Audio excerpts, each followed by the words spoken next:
Good evening. आज हम देखेंगे और नया topic that is chemical bonding या इसे bonding in chemicals as well as molecular structure के नाम से भी जाना जाता है। तो इसमें पहले हम देखते हैं कि एक मॉलिक्यूल केमिकल बॉन्ड, ये बॉन्ड क्या होता है। केमिकल तो पता है, केमिकल क्या होता है, जिसका फार्मूला होता है, जिस किसी सब्सटेंस का किसी चीज़ का फार्मूला होता है उसे हम केमिकल कहते हैं। उसी तरह आप केमिकल फार्मूला बनने के लिए, केमिकल बनने के लिए बॉन्ड होना ज़रूरी है। क्यों?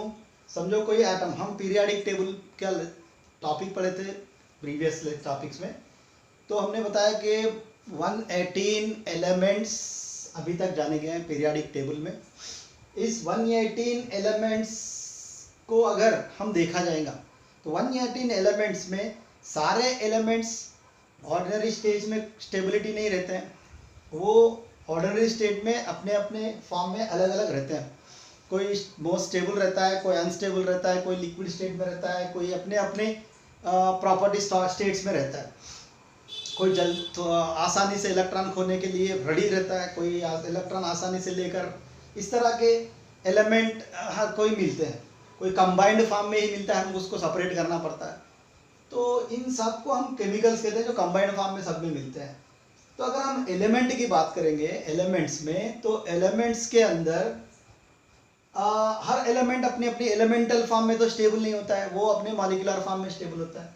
तो एलिमेंटल फॉर्म में आप लेंगे तो वो स्टेबल नहीं रहता है। स्टेबिलिटी के बारे में तो बताना पड़ेगा, स्टेबल नहीं रहेगा तो पढ़ेंगे कैसे। उसके बारे में पढ़ना हो तो किसी के बारे में वो स्टेबल रहना बहुत ज़रूरी है। तो उसके अकॉर्डिंग अगर केमिकल पीरियाडिक टेबल में देखा जाएगा तो नोबल गैसेस एक ऐसे एलिमेंट्स हैं जो पीरियाडिक टेबल में आखिरी में आते हैं। यही group elements, zero group elements, inert gases, noble gases कह के भी माना जाता है इन सबको। इन सारे गैसेस, नोबल गैसेस को, सिर्फ ये गैसेस ही इसमें स्टेबल रहते हैं। ये स्टेबल फॉर्म में रहते हैं अपने ओरिजिनल फॉर्म में। बाकी सब मतलब एलिमेंटरी फॉर्म में भी ये स्टेबल रहते हैं। एलिमेंट एज एलिमेंट, जैसे कि हीलियम, बस ऐसा ही, neon, argon, krypton, xenon, radon, ऐसे जो भी एलिमेंट्स हैं वो सारे एलिमेंट्स अपने अपने एलिमेंटल फॉर्म में ही स्टेबल रहते हैं। किसी को स्टेबिलिटी की जरूरत नहीं है। बट बाकी आप पीरियाडिक टेबल में एलिमेंट देखेंगे तो वो सारे एलिमेंट इन सारे एलिमेंट्स की तरह स्टेबिलिटी नहीं होता है, तो वो अनस्टेबल रहते हैं। जैसे कि सिंपल लेंगे, आप हाइड्रोजन लोगे तो हाइड्रोजन, ये तो हाइड्रोजन अनस्टेबल फॉर्म है, एलिमेंटल फॉर्म। ये हाइड्रोजन गैस की तरह अपने ऑर्डिनरी स्टेट में मिलता है, हाइड्रोजन की तरह नहीं मिलता है, H की तरह, H2 के तरह मिलता है। मतलब H2 कैसे बना, H2 बनने से वो स्टेबल हुआ है। H2 बना कैसे है, तो मतलब इसके बारे में, मतलब उसे कहते हैं bond. Chlorine molecule, chlorine atom नहीं कहते, क्लोरीन Cl है, Cl2 is chlorine molecule, fluorine molecule, nitrogen gas जो एनवायरनमेंट में मिलता है, एनवायरनमेंट में ऑक्सीजन गैस, ये सारे अपने अपने स्टेबल फॉर्म में है, बट ये एलिमेंटरी फॉर्म नहीं है। एलिमेंटरी फॉर्म में तो एक एक एलिमेंट रहता है। तो इस मॉलिक्यूलर फॉर्म को बनने के लिए कि एलिमेंट्स को, अपने अपने एटम्स को, एलिमेंट्स को थोड़े से एक कनेक्शन लगाना पड़ता है, इन दोनों को जुड़ना पड़ता है। इस जुड़ने के प्रॉपर्टी को हम कहते हैं बॉन्ड। कैसे जुड़ते हैं, तो बॉन्ड से जुड़ते हैं, एक बॉन्ड बनाना पड़ता है। तो हर एलिमेंट को एक्सेप्ट नोबल गैसेस, हर एलिमेंट को नोबल गैस की कॉन्फ़िगरेशन पाने के लिए या स्टेबिलिटी पाने के लिए बॉन्ड बनाना ज़रूरी है। बॉन्ड बनाना हो तो क्या करें, हर कोई एलिमेंट बॉन्ड बना सकता है, तो दूसरे एलिमेंट से बॉन्ड बनाएगा, अपने खुद से बना ले या दूसरे एलिमेंट से बना ले। जैसे कि HCl, ये भी एक गैस मॉलिक्यूल है, H2SO4 ये भी एक मॉलिक्यूल है, NaCl ये भी एक मॉलिक्यूल है। तो अपने अपने खुद से कर ले या दूसरे किसी एलिमेंट से भी कनेक्शन जोड़ लें, बॉन्ड कर लें, तो वो स्टेबिलिटी पा सकता है। तो ये है केमिकल बॉन्डिंग। मतलब कोई भी केमिकल अपना फार्मूला बनाना हो तो वो बॉन्डिंग होना ज़रूरी है। तो what are the causes of, दूसरा पॉइंट है what are the reasons, causes of bonding, किस लिए ये केमिकल बॉन्डिंग बनाना ज़रूरी है। तो एक कॉन्सेप्ट है अगर आप हाइड्रोजन की बात करें या नाइट्रोजन गैस की बात करें, किसी भी एलिमेंट की बात करें एक्सेप्ट नोबल गैसेस, वो अपने एलिमेंटरी फॉर्म में स्टेबल नहीं है। जैसे कि फॉर एग्जांपल हम लेते हैं नाइट्रोजन, ये तो नाइट्रोजन अनस्टेबल फॉर्म है, नाइट्रोजन गैस की तरह होता है N2, ऐसे नाइट्रोजन फॉर्म में तो ये अनस्टेबल है। तो इस नाइट्रोजन अनस्टेबल को स्टेबल बनाना हो तो इसको कुछ अनस्टेबल मतलब एक अपने को प्रॉपर्टी है कि स्टेबिलिटी इज, हमने पढ़ते हैं कि stability is inversely proportional to energy, stability is inversely proportional to energy, मतलब वो इसके अंदर स्टेबिलिटी कम है, मतलब इनडायरेक्टली एनर्जी ज्यादा है। तो एनर्जी इनडायरेक्टली ज्यादा है मतलब ज्यादा रहने के कारण ही ये अनस्टेबल है।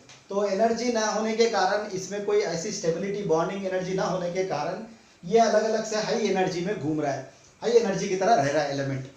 तो इस हाई एनर्जी टूटने से, जो जुड़ा हुआ था टूटने से एनर्जेटाइज हो गया, एनर्जी लेकर टूट गया, एनर्जाइज्ड एलिमेंट हो गया।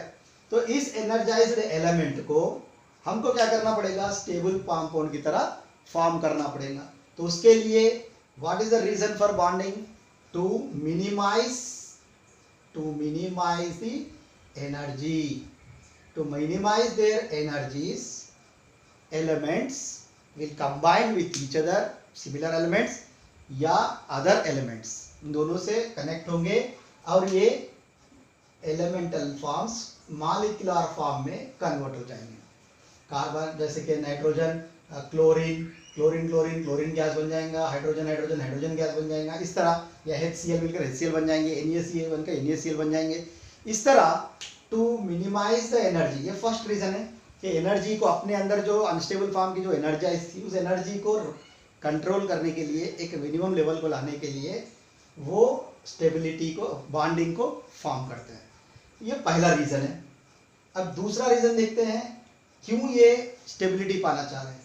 स्टेबिलिटी पाने के लिए to achieve noble gas configuration, to achieve noble gas configuration. अब ये बात हम ऊपर भी डिस्कस किया था कि पीरियोडिक टेबल में सबसे ज्यादा कॉन्फ़िगरेशन जो स्टेबल माना जाता है वो है नोबल गैसेस। मतलब कोई भी अगर एलिमेंट नोबल गैस के इलेक्ट्रॉन कॉन्फ़िगरेशन को पहुंच गया तो समझो वो स्टेबल हो गया। फॉर एग्जांपल हम अगर देखते हैं तो समझो कि नोबल गैस का एक बॉक्स है जहाँ पे हर एटम, ये नोबल गैस का एक सीरीज एलिमेंट है, समझो कि ये बॉक्स है जिसमें सारे नोबल गैसेस रहते हैं, ये एक स्टेबल का कंपार्टमेंट, समझो कि स्टेबल कंपार्टमेंट है। थोड़े एलिमेंट्स यहाँ पर हैं जो अनस्टेबल फॉर्म में रुके हुए हैं, ये कंपार्टमेंट सारे अनस्टेबल कंपार्टमेंट है, मतलब हल रहे हैं, एनर्जाइज्ड है। तो इन सारे एलिमेंट्स का एक ही गोल होता है कि ये अगर यहाँ से यहाँ तक पहुँच जाएंगे किसी ना किसी हल में, किसी भी तरह हो, अगर यहाँ से यहाँ पहुँच जाएंगे तो वो स्टेबिलिटी पालेंगे। अगर यहाँ रहेंगे तो वो अनस्टेबल ही है। अगर वो किसी ना किसी हाल में क्या भी कुछ भी कर ले, इलेक्ट्रॉन्स को इधर उधर अट्रैक्शन रिपल्शन जो भी अपने अपने शेयरिंग जो भी कर सकता है वो कर लें और यहाँ पर रीच हो जाए। अगर यहाँ पे रीच हो जाएंगे तो ये स्टेबल पाएंगे। तो हर कोई, ये सब x, ये y, ये z एलिमेंट है, ये सारे नोबल एलिमेंट्स है। तो इसकी पोजीशन जो वहाँ पे कंपार्टमेंट इसकी पोजीशन है वो स्टेबल पोजीशन है। तो हर कोई चाहेगा कि वो स्टेबल रहे, क्यों, हर बार एनर्जाइज से घूमते रहे। तो हर एलिमेंट ट्राई करेगा कि वो नोबल गैस को रीच करे किसी ना किसी हाल, इलेक्ट्रॉन्स को लें, एक्स्ट्रा इलेक्ट्रॉन्स को लें, इलेक्ट्रॉन का ही नंबरिंग होता है, इलेक्ट्रॉन का एटॉमिक नंबर बढ़ता है, बढ़ने से वो रीच हो जाता है, किसी ना किसी हाल वो नोबल गैस को रीच हो जाए। तो नोबल गैस रीच होने से क्या होता है, वो ऑटोमेटिकली स्टेबिलिटी पाता है, वो ऑटोमेटिकली स्टेबिलिटी, मतलब स्टेबिलिटी पाने के लिए unstable molecule Nobel gas configuration को रीच होने के लिए ट्राई करता है। मतलब ये दूसरा रीजन है, तो मिनिमाइज द एनर्जी। दूसरा रीजन है to achieve noble gas configuration. इन दोनों से भी क्या हो रहा है, इन दोनों से भी मॉलिक्यूल स्टेबल हो रहा है। इन दोनों को पाने के लिए वो कंपल्सरी क्या करना पड़ेगा, उसको एक छोटा सा कुछ ना कुछ तो बॉन्ड बनाना पड़ेगा। तो बॉन्ड बनाने के लिए कैसे बनेगा, बॉन्ड बनाने की प्रॉपर्टी देखते हैं कि बॉन्ड एक्चुअली हम बताते हैं कि एनर्जी से कैसे, ग्राफ से भी हम इस एनर्जी को एक्सप्लेन कर सकते हैं। जैसे कि हम देंगे ये एनर्जी का ग्राफ है, लाइन है, और समझो कि ये पाथ है रिएक्शन का। तो ये क्या हो रहा है, ए यहाँ पर है, समझो कि ए एंड बी बॉन्ड बना रहे हैं, ए थोड़ी एनर्जी पे है और बी थोड़ी एनर्जी पे है, एनर्जी हाईएस्ट पे, उसकी अपनी अपनी एनर्जी, ज़्यादा एनर्जी है। अब ये दो तो अपने अपने एनर्जी, इस एनर्जी में तो रिएक्ट बांड नहीं बना सकते हैं, तो इसको अपनी एनर्जी को डाउन करना पड़ेगा, जितना मिनिमाइज हो सके मिनिमाइज एनर्जी को रीच करना पड़ेगा, और बी को भी अपने मिनिमाइज एनर्जी को रीच करना पड़ेगा। अब जब ये दो एक एनर्जी के लेवल पे आ जाते हैं तो ये दो एक से एक ओवरलैप होते हैं, अपने अपनी प्रॉपर्टी है, ओवरलैपिंग शेयरिंग अलग अलग टाइप्स हैं, अपने अपने प्रॉपर्टी से मिनिमम एनर्जी आने के बाद दो एक से अट्रैक्ट या रिपल कुछ भी हो वो अट्रैक्ट हो जाते हैं, और अट्रैक्ट या बॉन्डिंग कर कर दोनों बॉन्डिंग हो जाते हैं, कनेक्ट हो जाते हैं और एक स्टेबल मॉलिक्यूल बना लेते हैं। मॉलिक्यूल बनने से उसकी एनर्जी कम हो जाती है, मिनिमाइज हो जाती है और वो स्टेबल बन जाता है। ये है इसका कॉन्सेप्ट जो नोबल गैस कॉन्फ़िगरेशन को अचीव करने के लिए रिक्वायर्ड है।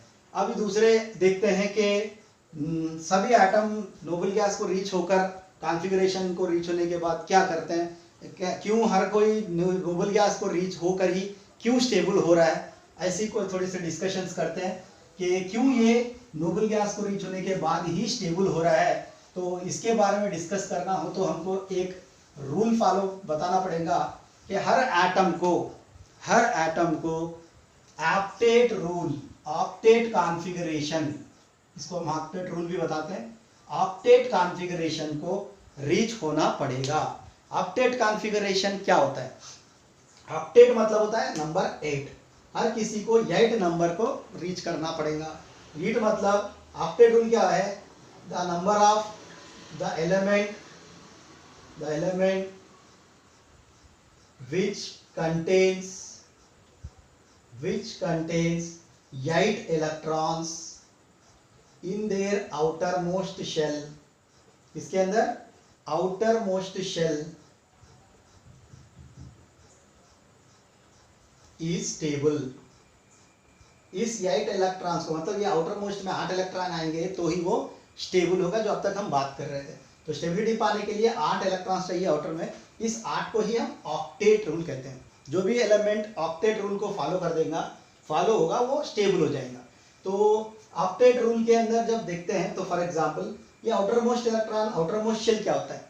फॉर एग्जांपल हम लेते हैं सोडियम का एटॉमिक नंबर है 11, तो अब इसका इलेक्ट्रॉन कॉन्फ़िगरेशन लिखेंगे तो 1s2 2s2 2p6 3s2 3s1 11।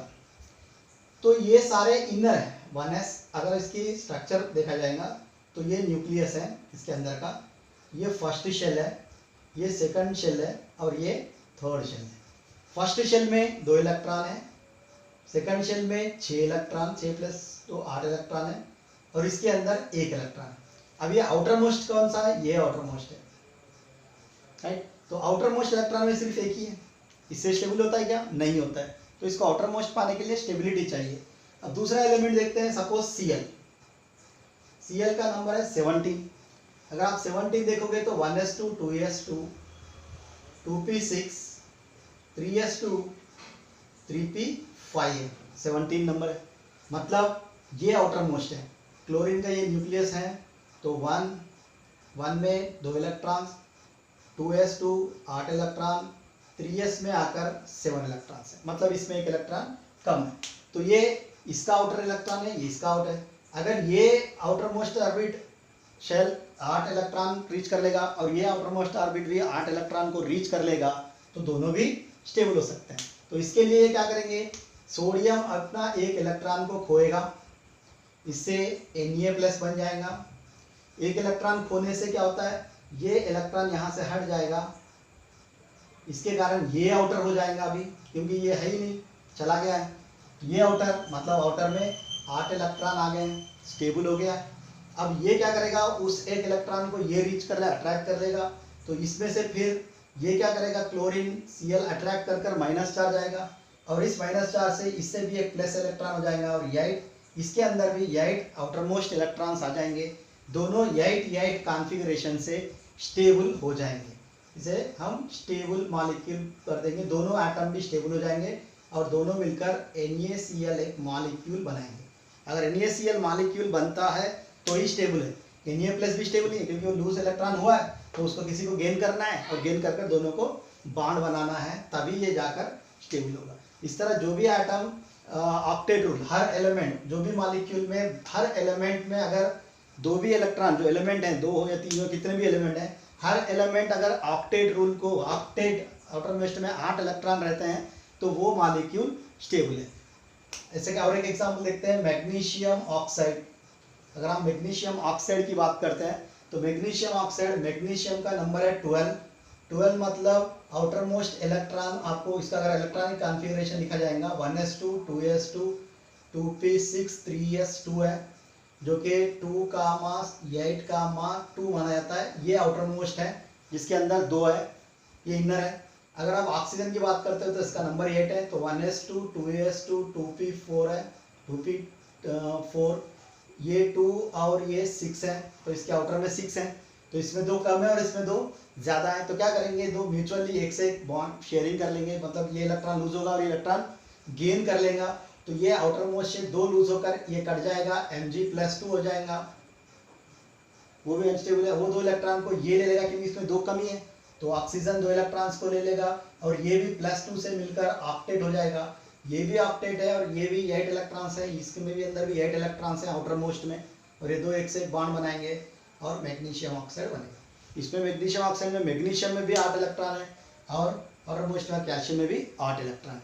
इस तरह जो भी एलिमेंट स्टेबल पावेगा वो ऑक्टेट रूल को ओबे करना जरूरी है। जो भी एलिमेंट ऑक्टेट रूल में फॉलो करेगा वो स्टेबल रहेगा, अगर ये ऑक्टेट रूल के कॉन्फ़िगरेशन है। और कोई थोड़े एग्जांपल भी ले सकते हैं, कैल्शियम ऑक्साइड या कैल्शियम क्लोराइड या calcium sulphate, whichever it is, these are some examples of octet rule obeying compounds.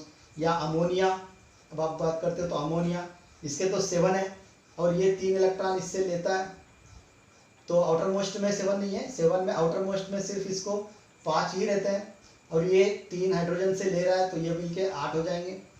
और हाइड्रोजन इसके अंदर सिर्फ एक ही रहता है, तो और एक मिलाकर हाइड्रोजन 2 हो जाते हैं, तो ये भी स्टेबल है। मतलब यहाँ पे ऑक्टेट में आपको एक एग्जेम्पशन है कि हाइड्रोजन के लिए यहाँ पे एक छोटा सा याद रखना जरूरी है, हर एलिमेंट को 8 होने की जरूरत नहीं है। हाइड्रोजन एक ऐसा एलिमेंट है जिसमें ऑक्टेट नहीं डुप्लेट होता है, मतलब 2 इलेक्ट्रॉन, क्यों, इसका तो कॉन्फ़िगरेशन सिर्फ 1s1 है, इसमें 8 कहाँ से आएंगे, है ही एक और वही आउटर है, तो अगर एक भी इलेक्ट्रॉन ये अट्रैक्ट कर लेगा तो 1s2 इलेक्ट्रॉन कॉन्फ़िगरेशन होगा, शेयर कर लेगा, तो 1s2 हो जाने से इसका क्या होता है, हीलियम, जो कि वो भी एक नोबल गैस है। इस तरह हाइड्रोजन एक डुप्लेट से भी स्टेबल होता है, बाकी सारे एलिमेंट को ऑक्टेट होना जरूरी है। इस तरह जो भी एलिमेंट ऑक्टेट रूल फॉलो होता है एक्सेप्ट हाइड्रोजन डुप्लेट, जो भी मॉलिक्यूल ऑक्टेट में रहते हैं, किसी मॉलिक्यूल में भी अगर सभी एलिमेंट्स ऑक्टेट रूल फॉलो होते हैं तो वो मॉलिक्यूल स्टेबल रहता है। अब इसके अंदर थोड़े से ऑक्टेट रूल के एक्सेप्शंस भी हैं, कि ऑक्टेट रूल के एक्सेप्शंस क्या है देखते हैं। कि हर एलिमेंट, हमने कहा कि हम जो भी एलिमेंट स्टेबल रहेगा वो ऑक्टेट रूल फॉलो होना जरूरी है, तो बट फॉलो ना होने के बावजूद भी थोड़े मॉलिक्यूल्स स्टेबल रहते हैं, उसे कहते हैं exceptions of octet rule. Exceptions of octet rule, पहला एक्सेप्शन है 8 रहना करके बता रहे हैं, तो 8 नहीं रहते हैं, इलेक्ट्रॉन डेफिशिएंट मॉलिक्यूल्स, जिसके अंदर इलेक्ट्रॉन डेफिशिएंट मॉलिक्यूल होने के बाद भी डेफिशिएंसी रहती है। डेफिशिएंसी होने के कारण, डेफिशिएंसी मतलब कमी, डेफिशिएंसी होने के कारण भी कभी कभी थोड़े मॉलिक्यूल स्टेबल होते हैं, मतलब ऑक्टेट रूल फॉलो ना होने के पर भी ये स्टेबल होते हैं, उसे हम एग्जेम्पशंस के अंदर डालते हैं। हमने कहा था कि ऑक्टेट में हर किसी को होना है, बट थोड़े ऐसे मॉलिक्यूल है जिसमें ऑक्टेट ना होने पर भी, डेफिशिएंसी होने पर भी वो स्टेबल मॉलिक्यूल होते हैं। जैसे कि हम एग्जाम्पल लेते हैं BCl3 लेते हैं, तो BCl3 में आप देखोगे तो बोरान जिसका नंबर 5 है, तो 1s2 2s2 2p1 है, 1s2 2s2 2p1, मतलब आउटर में सिर्फ 3 ही इलेक्ट्रॉन है, राइट। अगर आप बात करेंगे क्लोरीन की, तो क्लोरीन का नंबर 17 है, जिसमें आपको मिलेगा 1s2 2s2 2p6 3s2 3p5, जिसके अंदर 7 है। इसको 1 इलेक्ट्रॉन की कमी है, इसके अंदर 3 इलेक्ट्रॉन है आउटर में, तो इसको ये क्या करेगा, बोरान 3 इलेक्ट्रॉन इससे और 3 इलेक्ट्रॉन इससे शेयर कर लेगा। शेयर करने से क्या होता है, बोरान अगर हम लुईस स्ट्रक्चर में बताते हैं तो ये थोड़ा आसानी से समझ में आएगा। बोरान के 3 एलिमेंट्स हैं, 3 इलेक्ट्रॉन्स हैं, जो कि आउटर मोस्ट इलेक्ट्रॉन, सिर्फ आउटर को ही लिखते हैं, आउटर मोस्ट 3 है। और क्लोरीन इससे बॉन्ड बन रहा है, तो क्लोरीन के इलेक्ट्रॉन्स जो है हम रेड मार्क से क्रॉस में बताएंगे इसके, जो कि 3s2 3p5 है। तो 5 मतलब एक अनपेड रहता है। अगर हम ऐसे लिखेंगे इसको, ये वाला इलेक्ट्रॉन ही बॉन्ड बना सकता है क्योंकि अनपेड है। तो ये अनपेड इलेक्ट्रॉन को इस तरह लिखते हैं, ये क्लोरीन का अनपेड है। बाकी सारे इसके क्लोरीन के 7 यहाँ पे 7, और ये क्लोरीन और इसके ये 7, बाकी 7 यहाँ है। ये क्लोरीन तीसरा और इसके बाकी 7 यहाँ पर है। तो क्लोरीन और इसको देखेंगे तो अब हम देखते हैं कि हर किसी एलिमेंट में कितने, ये तो BCl3 फॉर्म हो गया। अब देखते हैं, इससे ज़्यादा तो कुछ नहीं है, वही तो इलेक्ट्रॉन्स हैं। अब हम देखते हैं कि बोरान ने कितने इलेक्ट्रॉन्स को गेन किया और क्लोरीन ने कितने इलेक्ट्रॉन्स को गेन किया, अगर ऑक्टेट फॉलो हो रहे हैं कि नहीं। पहले हम देखते हैं क्लोरीन की बात करते हैं, सारे क्लोरीन एक की तरह है। क्लोरीन की बात करते हैं 1 2 3 4 5 6 7, और इसको अट्रैक्ट किया इसने, तो इसके हुए 8। कितने हुए? 8, मतलब ये ऑक्टेट फॉलो हो रहा है। इसी तरह ये क्लोरीन भी 8 है, तो ये भी ऑक्टेट फॉलो हो रहा है। इस क्लोरीन के भी 8 है, क्योंकि ये एक बोरान का उसने लिया है, अडॉप्ट कर लिया है, तो ये भी 8 है। बट बोरान की बात अब करते हो तो बोरान 3 तो खुद के हैं और 3 क्लोरीन से लिया है इसने। ये जो मार्क कर रहे हैं उसको देखो, 3 उसके हैं खुद के और 3 इसने क्लोरीन से अडॉप्ट किए, और मिलके बने सिर्फ 6। मतलब सिर्फ 6 ही इलेक्ट्रॉन है, 8 इलेक्ट्रॉन नहीं है, जो कि ऑक्टेट को फॉलो नहीं हो रहा है। मतलब ये ऑक्टेट फॉलो होने वाला मॉलिक्यूल नहीं है, तो इस मॉलिक्यूल को हम कहते हैं इलेक्ट्रॉन डेफिशिएंट मॉलिक्यूल। मतलब ऑक्टेट ना होने पर भी इलेक्ट्रॉन डेफिशिएंसी के कारण भी थोड़े थोड़े मॉलिक्यूल स्टेबल है, बट डेफिशिएंसी से स्टेबल है। इस तरह के मॉलिक्यूल्स को हम इलेक्ट्रॉन डेफिशिएंट मॉलिक्यूल्स कहते हैं, जो ऑक्टेट उनको ओबे नहीं होते हैं, 8 नहीं होते हैं। ऐसे और एक भी और थोड़े मॉलिक्यूल्स भी हैं, AlCl3, इसमें भी आपको नहीं मिलेगा। बोरान ट्राइफ्लोराइड, इसमें भी आपको डेफिशिएंसी मिलेगी। BeCl2, इसके अंदर भी आपको डेफिशिएंसी मिलेगी। इस तरह के थोड़े मॉलिक्यूल्स हैं जिसके अंदर इलेक्ट्रॉन डेफिशिएंसी के द्वारा ये स्टेबिलिटी पाते हैं। अब दूसरा एग्जेम्पशन है इलेक्ट्रॉन एफिशिएंसी। इलेक्ट्रॉन एफिशिएंसी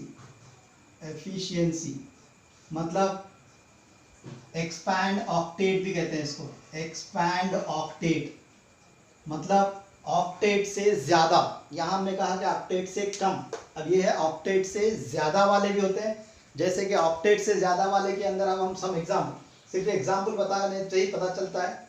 तो एग्जाम्पल देखते हैं। एग्जाम्पल में हम लेंगे PCl5, समझो हम ले रहे हैं PCl5, और PCl5 की बात करोगे तो phosphorus 1s2 2s2 2p6 3s2 3p3 है, जो कि नाइट्रोजन के ग्रुप वाला है, तो s2 3p3।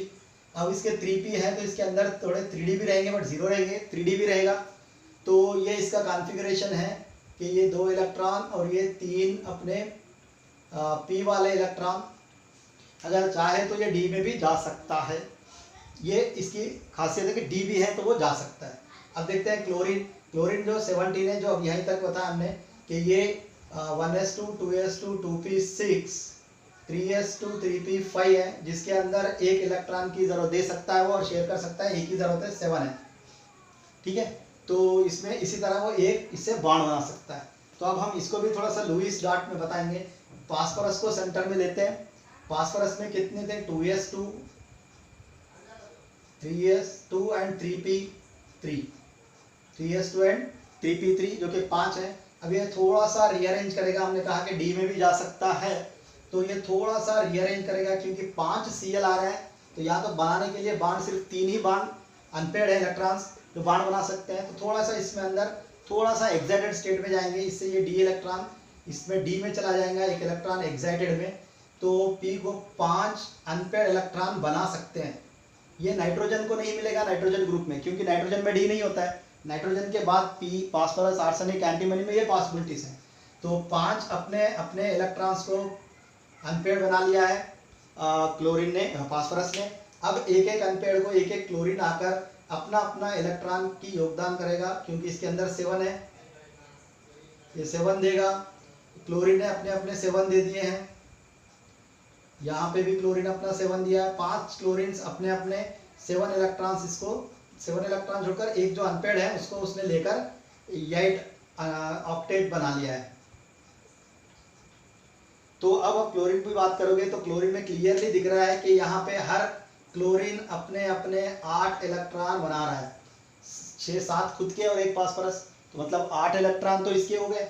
अभी बारी आएगी इसकी फास्फोरस की, तो फास्फोरस में चेक करते हैं, तो ब्लैक वाले डॉट्स फास्फोरस के और ये रेड वाले क्रॉस क्लोरीन के हैं, ये सभी इसके साथ शेयरिंग हो रहा है। तो मतलब अगर हम मार्किंग करेंगे तो ये मार्किंग आएगा। इससे अब आप काउंट करोगे तो 1 2 3 4 5 6 7 8 9 10 इलेक्ट्रॉन्स आ रहे हैं फास्फोरस के लिए। आउटर मोस्ट शेल में 10 इलेक्ट्रॉन्स आ रहे हैं, जो कि ऑक्टेट से भी एक्सटेंड होकर है, ज्यादा है। इस तरह ऑक्टेट ज्यादा होने पर भी स्टेबल होने वाले मॉलिक्यूल्स होते हैं, इसे हम एक्सपैंडेड ऑक्टेट या इलेक्ट्रॉन एफिशिएंट मॉलिक्यूल्स, जो कि स्टेबल है बट ऑक्टेट रूल फॉलो नहीं होते हैं, कहते हैं। ऐसे इस तरह हमको और थोड़े एग्जाम्पल भी मिलेंगे, जैसे कि SF6 या IF7, ऐसे थोड़े मॉलिक्यूल्स हैं जो अपने ऑक्टेट से भी ज़्यादा होकर भी स्टेबिलिटी पाते हैं। इस तरह के दूसरा है। अब तीसरा एग्जेम्पशन देखते हैं कि what is the third exemption of this octet rule. Third exemption ये है कि इसके अंदर आप देखोगे तो थर्ड एग्जेम्पशन में आएगा pseudo Nobel gas configuration. Pseudo Nobel gas configuration पाने वाले, नोबल गैस नहीं है, नोबल गैस हो तो ऑक्टेट हो सकता है, बट सूडो नोबल गैस है। Pseudo noble gas, pseudo noble gas किसे कहते हैं? सूडो नोबल गैस से कहते हैं कि outer most electron. Noble gas किसे कहते हैं? आउटर मोस्ट में नोबल गैस कॉन्फ़िगरेशन कौन सा है? NH2NP6, जिसके अंदर 8 इलेक्ट्रॉन आउटर मोस्ट में हो तो उसे कहते हैं Nobel gas configuration. Pseudo noble gas क्या होता है? मतलब इसी नोबल गैस की तरह ही दिखता है, बट शेल तो फिल होता है, बट इनर शेल या आउटर शेल नहीं, पूरा शेल फिल होता है। डी भी मिला देता है, NH2NP6 and ND10। D electrons को भी अगर मिल के बात करते हैं तो ये पूरे से 18 इलेक्ट्रॉन होंगे। इस तरह अगर पूरा फिल, ये भी एक ही ऑर्बिट NS-Na, यहाँ तक NS-NS है, यहाँ पे ND भी आया। D block elements, specially D block elements pseudo Nobel gas configuration को फॉलो होते हैं, ऑक्टेट रूल फॉलो नहीं होते हैं, वो सूडो नोबल गैस फॉलो होते हैं। EAN रूल कहते हैं उसे, 18 इलेक्ट्रॉन रूल। तो 18 इलेक्ट्रॉन रूल से ये फॉलो होते हैं। तो इस तरह के ये भी एक एग्जेम्पशन है ऑक्टेट के लिए। स्पेशली ये किसके लिए है? Specially for D block elements, that is transition elements के लिए ये कॉन्फ़िगरेशन फॉलो होता है। फॉर एग्जांपल हम देखते हैं ZnCl2 या Zn+2। तो हम बात करते हैं जिंक+2 की। जिंक+2 अगर सेंटर में है, जिंक+2 फॉर्म में है, तो ये कौन सा कॉन्फ़िगरेशन फॉलो कर रहा है? कौन सा कॉन्फ़िगरेशन फॉलो कर रहा है? तो आप कहेंगे जिंक का नंबर है 30। इसका आउटर मोस्ट कॉन्फ़िगरेशन देखेंगे तो आर्गन के बाद जो कि 18 है और 12 एलिमेंट्स, 3D10 4s2 है। 3D10 4s2, 12 + 18 मिलकर 30 हो जाएंगे। तो अगर आप +2 फॉर्म ले रहे हो तो +2 मतलब होता है दोनों इलेक्ट्रॉन को निकाल, तो आउटर के 2 चले जाएंगे, बाहर वाला है, ये सारे 3 है, ये बाहर वाले हैं। इसमें 18 में आपको 3s2 3p6 भी रहेगा, 3s2 3p6, 3s2 3p6 भी है, 4 तो चला ही गया, 3D10 बचा कितना है? 3D10, मतलब यही इसका आउटर मोस्ट शेल है। 4th वाला चला गया, बचा वो इनर का जो 3 था वही आउटर हो गया है, बाहर वाला चला गया। तो ये इनर में कितने इलेक्ट्रॉन्स हैं? 18। सो इनर वही इनर पर आउटर हो गया। अगर आउटर में 80 हो तो नोबल गैस, अगर आउटर में 18 हो तो सूडो नोबल गैस। इस तरह डी ब्लॉक एलिमेंट्स सारे डी एलिमेंट्स होने के कारण सूडो नोबल गैस कॉन्फ़िगरेशन पाकर स्टेबल होते हैं। अगर जिंक Fe+2 फॉर्म में हो तो सूडो नोबल गैस कॉन्फ़िगरेशन से स्टेबल हो जाएगा। Cu+ सूडो नोबल गैस से कॉन्फ़िगरेशन से स्टेबल हो जाएगा। अभी और कुछ एलिमेंट्स लेते हैं, Ag+ Ag+ या कैडमियम+2, जो भी ऐसे एलिमेंट्स हैं, अगर उस फॉर्म में आप देखोगे तो उनका configuration pseudo Nobel gas configuration से स्टेबिलिटी पाएगा, नोबल गैस ऑक्टेट रूल से फॉलो नहीं होगा। अब हम देखते हैं 4th एग्जेम्पशन, जो कि लास्ट एग्जेम्पशन है, odd electrons molecules. Odd electron molecules इसके अंदर होना।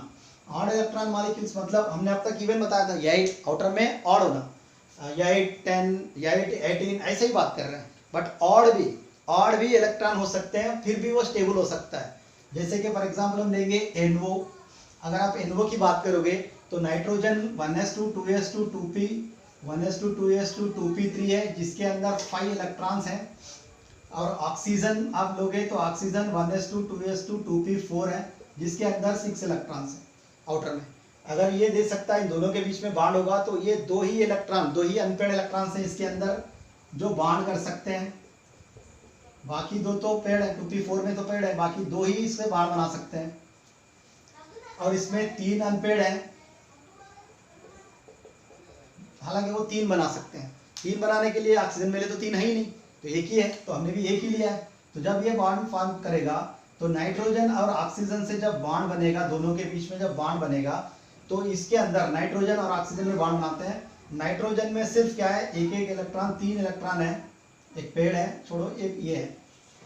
और ऑक्सीजन की बात करते हैं तो सिर्फ ऑक्सीजन 2 ही इलेक्ट्रॉन से बॉन्ड बना सकता है, एक और ये दो भी मिलकर ऑक्सीजन के ही हैं। तो अब ऑक्सीजन में बाकी के उसके इलेक्ट्रॉन्स उसको कॉन्फ़िगरेशन के ही हैं। तो अब देखते हैं कि नाइट्रोजन में कितने एटम्स हैं। 1 2 3 4 5, इसको राउंड अप मारेंगे।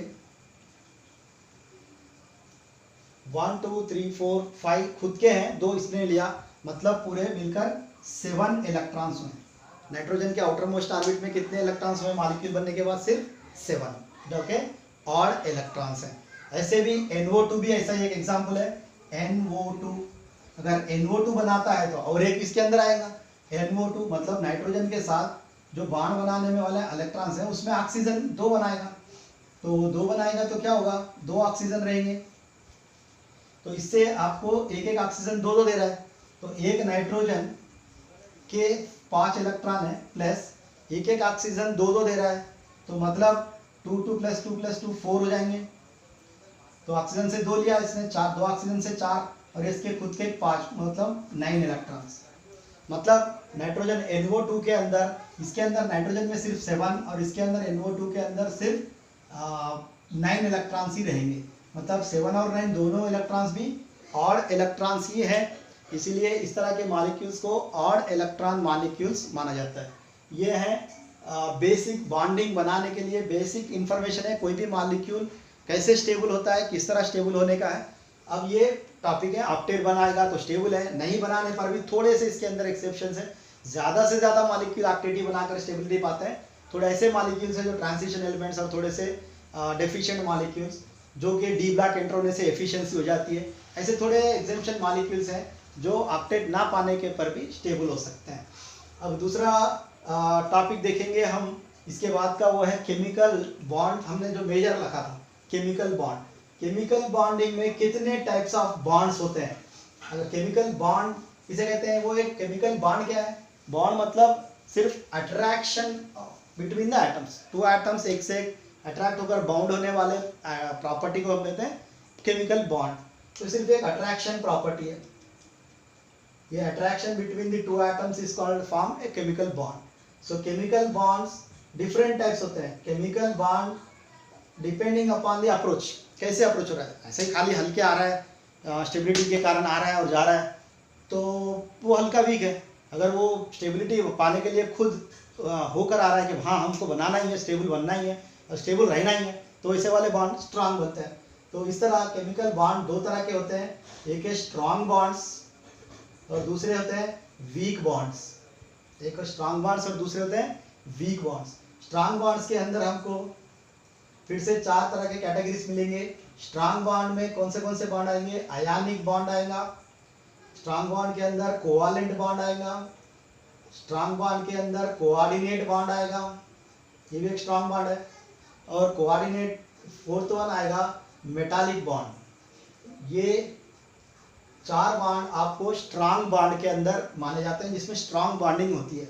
वीक बॉन्ड के अंदर आपको 2 टाइप के बॉन्डिंग मिलेंगे, एक है हाइड्रोजन बॉन्ड जो कि वीक माना जाता है, और एक है सिर्फ van der Waal forces. Van der Waal forces bond भी कहते हैं, कभी कभी इसको फोर्स कहते हैं, फोर्स ही ज़्यादा यूज करते हैं। सिर्फ एक फोर्स है, कोई बॉन्ड नहीं। हाइड्रोजन बॉन्ड भी एक तरह का अट्रैक्शन है, वो कोई खुद से कोई इलेक्ट्रॉन ट्रांसफर कर बनने वाला बॉन्ड नहीं है। ये सारे इलेक्ट्रॉन ट्रांसफर या शेयरिंग से बनने वाले बॉन्ड है। ये कुछ सिर्फ अपने अपने अट्रैक्शन है, इसमें कोई इलेक्ट्रॉन शेयरिंग वेयरिंग कुछ नहीं होता है। सिर्फ वीक फोर्स, अगर कुछ स्टेबिलिटी चाहिए तो ये एक्स्ट्रा अट्रैक्शन देकर स्टेबिलिटी देते हैं। तो ये वीक बॉन्ड्स है और ये स्ट्रॉन्ग बॉन्ड्स है। अब हर बॉन्ड के बारे में इसमें ionic, covalent, coordinate, metallic, hydrogen and van der Waals forces के बारे में डिटेल पढ़ेंगे और अपने अपने थियरीज पढ़ाएंगे तो ये लेसन फिनिश हो जाएगा। मतलब इस टॉपिक पे सिर्फ यही है कि हर तरह के बॉन्ड्स कैसे कैसे बनते हैं और उसके क्या क्या फेवरेबल कंडीशंस हैं और क्या क्या प्रॉपर्टीज़ हैं, इसको हम डिस्कस करेंगे। इससे ये लेसन अपने एक कमिल में आएगा। तो अगले टॉपिक में हम इस अलग अलग बॉन्ड के बारे में एक्सप्लेनेशन देंगे कि कैसे बनते हैं और कैसे स्टेबिलिटी पाते हैं, what is the favourable conditions, what are the properties.